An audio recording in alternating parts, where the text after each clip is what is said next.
Hello everyone and welcome back to this channel. Today I'm going to walk you through how to skip intro and outro when you're watching an IQIYI content. Let's say you're watching something and you want to, for example, this anime. I'm watching this anime called Link Continent Episode 1 and I want to skip the intro and outro. If you look at here, there's no option for that. What you do is actually make it full screen first. So then you play.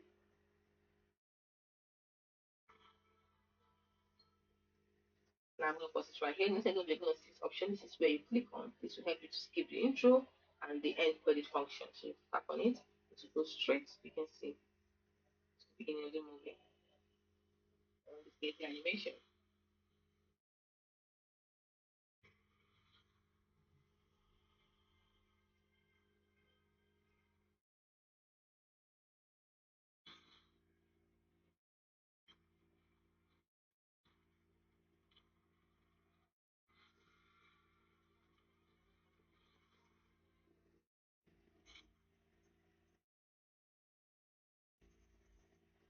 Okay, I was watching this at a very fast rate at 2.0. That's why it's too fast. So that's it. Hope you found this video helpful.